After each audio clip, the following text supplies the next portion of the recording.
The rain fell upon London like a blessing after a long illness. For 3 days, a thick and choking fog had held the city in its grip, seeping under doors and into the very lungs of its inhabitants. But this evening, a fresh wind had risen from the west, sweeping the foul air away and leaving behind a clean, sharp scent of wet cobblestones and distant countryside. I stood at the window of 221B, watching the droplets race each other down the glass. Below, the street glistened like polished jet under the gas lamps, and the few pedestrians hurried along with their collars turned up, their reflections fragmenting in the puddles at their feet. It was a night for staying indoors. Holmes was, as ever, a creature of the interior. He sat in his armchair, but he was not idle. Before him, on the low table, lay a small collection of objects arranged with deliberate precision. A single white glove, finely made, of a size that suggested a lady's hand. A torn piece of music manuscript, the notes hastily scrawled. And a brass button, tarnished with age, bearing the crest of a regiment I did not recognize. He had been studying them for the better part of an hour, his long fingers hovering over each in turn, as if reading their secrets through some subtle emanation. I knew better than to interrupt. I returned to my book, a thrilling account of travel in the Himalayas, and tried to lose myself in its pages. The knock on the door, when it came, was not Mrs. Hudson's gentle tap. It was a firm, decisive rapping, the knock of someone accustomed to being admitted.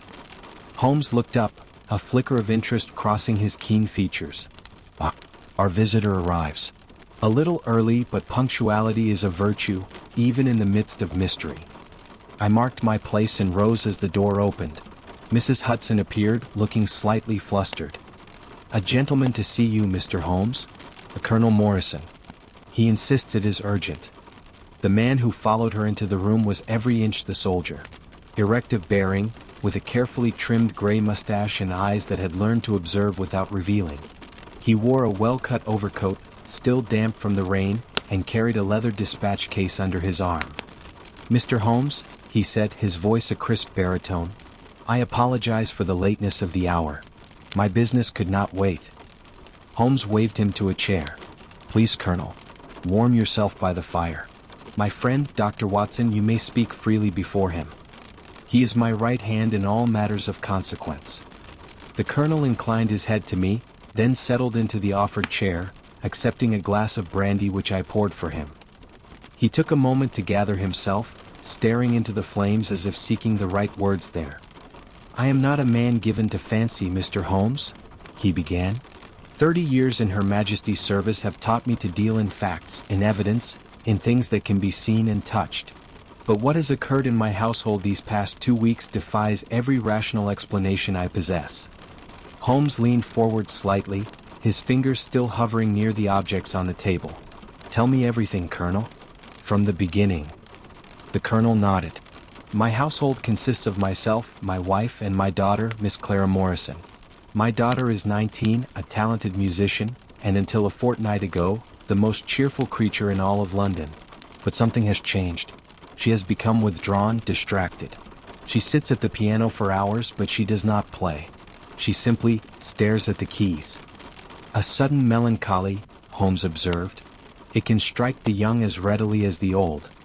But it is more than that, sir. Objects have begun to disappear. Small things at first. A hair ribbon. A sheet of music. Then larger things. A glove she was wearing only hours before. A locket containing her mother's portrait. My wife is distraught. She believes the house is haunted, or that Clara is under some malign influence." Holmes's eyes glinted. "And you, Colonel? What do you believe?"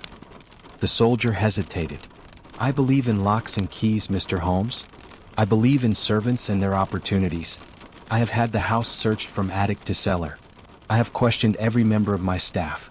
I have found nothing. No explanation. No thief. It is as if the objects simply vanish into thin air." Holmes was silent for a long moment. The clock ticked. The fire crackled softly. "Tell me about your daughter's music," he said at last. The Colonel blinked. "Her music? She is accomplished.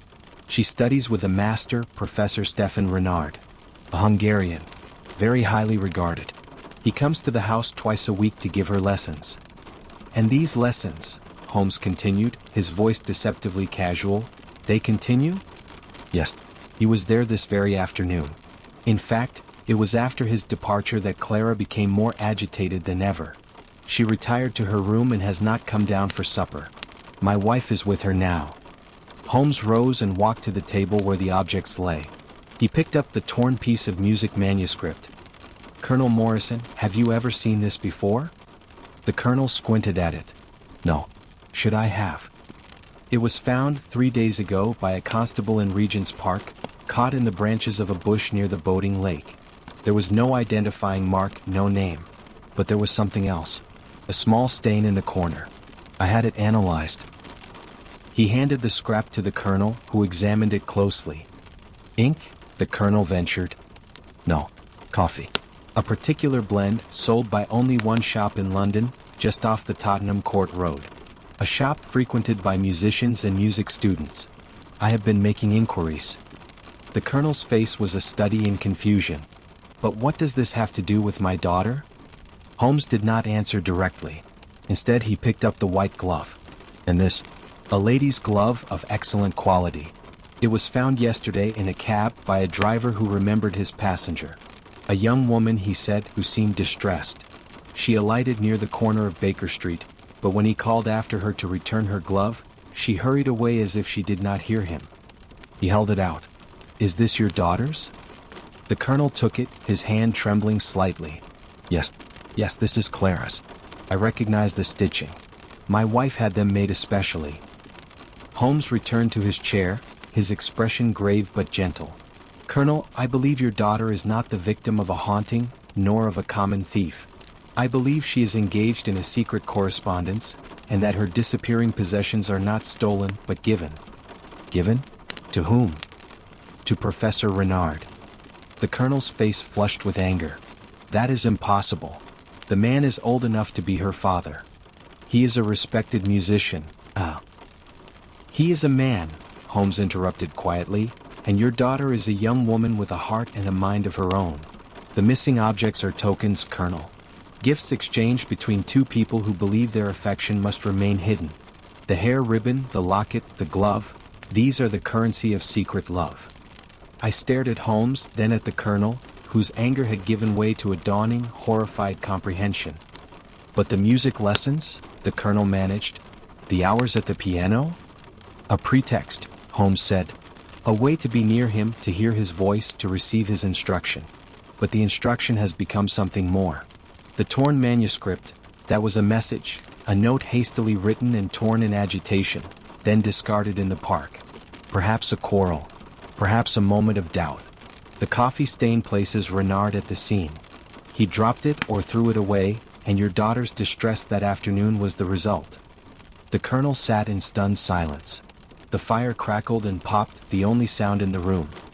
What do I do? He whispered at last. Holmes leaned back, his eyes soft with sympathy. You do nothing, Colonel. Not tonight. You go home to your wife and your daughter, and you say nothing of what you have learned. Tomorrow, when Professor Renard arrives for his lesson, you will be present. You will observe. You will watch the way he looks at her, the way she responds. And then, when you are certain, you will speak to your daughter. Not with anger, but with love. You will tell her that you know, and that you wish only for her happiness. The colonel looked up. You think I should allow this? A man of his age, his station? I think, Holmes said gently, that love is a rare and precious thing, and that it takes many forms. Professor Renard may be older, but he is a man of talent and reputation. If his affection for your daughter is genuine, then perhaps the greatest mystery is not how these objects disappeared, but how two hearts found each other across the divide of years and circumstance. The colonel was silent for a long moment. Then he rose, his soldier's bearing returned, but softened now by something like wonder. You are a remarkable man, Mr. Holmes. I am merely an observer, Holmes replied. The remarkable thing is the human heart. It hides its treasures in the most unexpected places. After the colonel had gone, Holmes returned to his chair and took up his violin. He played a slow, tender melody, a love song from some forgotten opera. I watched the fire, now reduced to glowing embers. The rain had ceased and a profound silence had settled over Baker Street. Somewhere in the city, A young woman sat at her window, watching the same stars that had begun to appear between the clouds. In her hand, she held a torn scrap of music, a secret message from the man she loved. And in the morning, her father would look at her with new eyes, and the first conversation of their shared future would begin. The clock ticked on. The fireside its last. And Baker Street, wrapped in the peace of a rain-washed night, held its secrets close, waiting for the dawn.